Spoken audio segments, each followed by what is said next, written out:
Ashthorne Asylum, the Journal of Dr. H. Latham, Case 4, Lionel Gorse, the man who owed too much. They brought Mr. Lionel Gorse to interview room 3A this afternoon. A thin, restless man in his mid-40s, eyes darting constantly, fingers tapping his sternum as though checking for a heartbeat he no longer trusted. He sat before me with the posture of someone who has not slept in days, or perhaps weeks.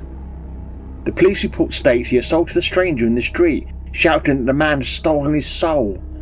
Witnesses described him as wild-eyed, rambling and terrified. He was deemed unfit for interview at the scene. Gorse insists he never sought out anything occult or unusual. He describes himself simply as a man in trouble, drowning in debts he could no longer juggle. One evening, while muttering to himself in a pub, "I'd give anything to get out of this mess," a voice behind him replied, "I hear you're a man who likes to make deals." Gorse turned to find a thin, pale man already seated beside him.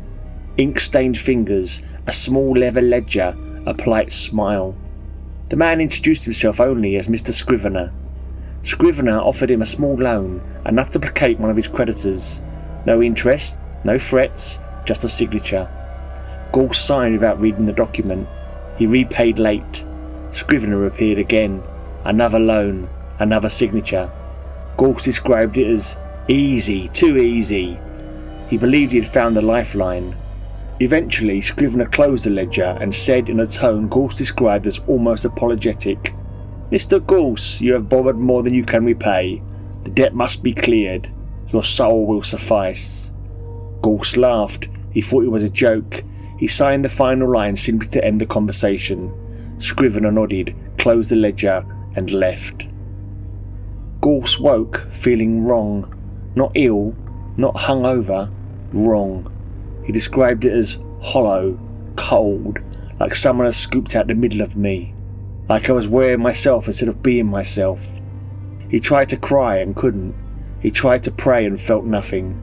He tried to remember what hope felt like and found only emptiness. He looked in the mirror and froze. Gorse told me, "My eyes were blank, flat, like the shine had gone out, like there was no one behind them." He insisted the reflection was not his own. He said he leaned close and whispered, "That's not me." When he confronted Scrivener, the man simply said, "The debt is cleared." Then, almost as an afterthought, he added, "If you wish it returned, you may purchase it back. 10 souls of equal value." Gorse said he felt the floor drop beneath him. During our session, Gorse asked me, begged me to look into his eyes. "Window to the soul," he said. "Tell me what you see." I examined them as requested. They appeared entirely normal, yet for a fleeting moment I felt an odd discomfort, a sense of absence I could not articulate. I dismissed it at once. I am no ophthalmologist, and suggestion is a powerful thing. Gorse, however, was convinced. "You saw it," he whispered. "You did. You just don't want to admit it." Believing his soul gone and believing Scrivener's terms, Gorse became frantic. He tried to buy it back. He tried to renegotiate. He tried to trade memories, years of his life, anything. Scrivener refused. A rendered soul cannot be returned, only replaced. Gorse began approaching strangers in the street. "Do you believe in souls? Are you religious? If you don't believe in yours, could I have it?"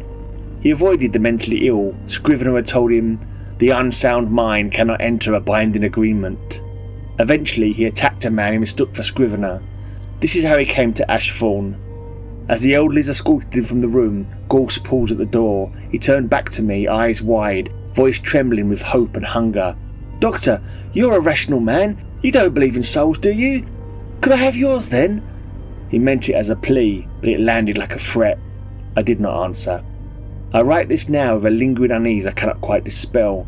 I tell myself it is imagination, fatigue, the power of suggestion. And yet, for a moment when he asked, I felt something cold pass through me.